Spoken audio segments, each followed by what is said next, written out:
পেঁয়াজের বাজার হঠাৎ বৃদ্ধি এবং আমদানি কম, ব্যবসায়িকরা জানিয়েছেন চাহিদা ব্যাপক। পেঁয়াজের চাহিদা ব্যাপক থাকলেও এদিকে রসুনের বাজার বৃদ্ধি হয়েছে পেঁয়াজের সাথে সাথে, এবং আদার বাজার কেমন রয়েছে সেটাই জানিয়ে দিয়েও যুক্ত হচ্ছে ব্যবসায়ীদের সঙ্গে। আসসালামু আলাইকুম। ওয়ালাইকুম সালাম। কেমন আছেন? ভালো আছি। কি নাম আপনার? রঘুনাথ ঘোষ। আচ্ছা, আমরা কোথায় আছি? শ্যামবাজার, ঢাকা। শ্যামবাজার, ঢাকা আছি। শ্যামবাজারে যে পেঁয়াজগুলো আপনারা বিক্রি করছেন এবং আপনাদের সাথে ব্যবসায়িক জড়িত আছে, কেমন বুঝতেছেন এই পেঁয়াজের বাজার এক সপ্তাহের ব্যবধানে কয় টাকা বাড়ছে? এক সপ্তাহ বাড়ে নাই তো, ওই আগে 42-43 ছিল, 35 ছিল। এটা কাঁচা মাল তো, এটা কোয়ালিটির উপর নির্ভর করে। আমদানি বেশি হলে কমে যায়, আমদানি কম থাকলে বাইরে যায়। আচ্ছা আচ্ছা আচ্ছা, তার মানে কোয়ালিটি এবং আমদানির উপর ডিপেন্ড করে। হ্যাঁ হ্যাঁ। আচ্ছা আচ্ছা আচ্ছা, বুঝতে পারছি। আর আজকে শ্যামবাজারে পেঁয়াজ সর্বোচ্চ উচ্চ বাজার কত চলছে একটু জানাবেন? উপর বাজার নিচে 45, উপরে 50। উপরে 50। এখন এই বাজার পরিবর্তন হওয়ার সম্ভাবনা শুধু আরেকটু আছে নাকি এভাবে থাকবে? এটা সামনে রোজা আছে, মানুষের একটু চাহিদা বেশি থাকতে পারে, এই জন্য দাম বাড়তে পারে। এছাড়া বাড়বে না না না না। আচ্ছা আচ্ছা, যদি রমজান না হতো তাহলে বাড়তো না? না না না না।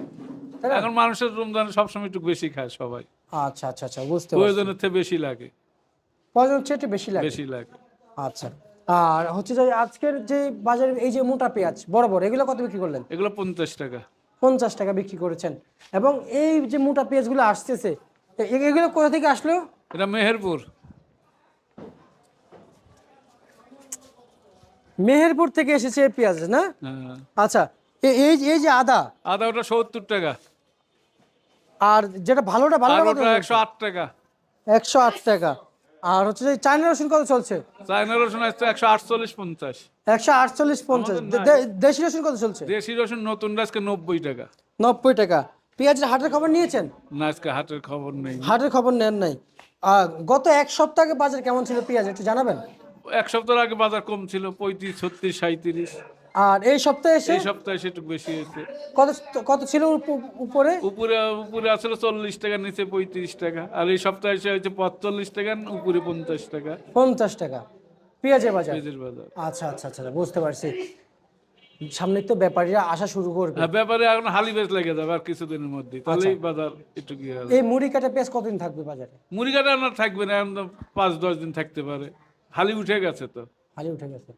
আচ্ছা, এরপর কি সব ক্লোজ?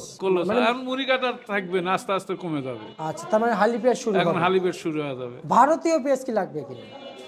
না, এটা আর লাগবে না, দেশি পেঁয়াজ তো আছে। দেশি পেঁয়াজ দেশি আছে। পেঁয়াজই আছে। তাহলে দেশি পেঁয়াজ থাকতে ভারতীয় পেঁয়াজ কেন সরকারের আমদানি? এখন সরকারের ওটা ব্যাপার। এখন যদি সরকার দেখে বাজার বাজার সামনে রমজান, চাহিদার থেকে আমাদের দেশে দরকার হতে পারে, বাজার উঠলে অনেকেই পাবে, এই জন্য। আপনারা ব্যবসায়িক, আমি একজন দেশের গভর্নমেন্ট, একটা স্বাভাবিক ভাবে বলতেছি, আমি ধরেন আমি গভর্নমেন্ট, আমার দেশে কি লাগবে না লাগবে, যে যে পেশায় আছে আমি তার কাছে যাইতে হবে, জানতে হবে। যাইতে হবে। আমাদের দেশে এখন এলসি না আনলেও চলবে, যে পেজ আছে সামনে দেশি পেজ দিয়ে চলবে। জি, আমি যদি এই 5 টাকা বাড়বে, 5 টাকা কমবে। আমি যদি আপনার কাছে যদি না আসে তাহলে তো আপনার বাজার অ্যানালাইসিস সম্পর্কে আমি জানবো না। না। আপনার বাজার কত যাচ্ছে, বাজারে পেঁয়াজ লাগবে কি লাগবে না। লাগবে না। এখন খুচরা বাজারে একজন যদি 80 টাকা বেচে, ওটা তার বাজার না। না না না, পাইকারি বাজার দেখতে হবে, পাইকারি বাজারের সাথে খুচরা বাজারের মিল আছে নাকি, এইটা দেখতে হবে, মনিটরিং করতে হবে। আচ্ছা, কিন্তু আমাদের কি মনিটরিং করা হয়? তা আমি বলতে পারি। এলসি দেওয়ার সময় কি মনিটরিং করা হয়েছে এবছর দেখছেন? আসছিল মনে করি মাঝে সাথে, আর আসে ভোক্তা অধিকার থেকে আসে। আচ্ছা আচ্ছা আচ্ছা, বুঝতে পারছি। আচ্ছা, আমরা আপনাকে ধন্যবাদ জানাচ্ছি। এ ছিল আজকে সর্বশেষ 12 তারিখে ঢাকা থেকে প্রিয় দর্শক, এবং যে মূল্য তালিকা ছিল শুধু কেবল আজকের জন্যই।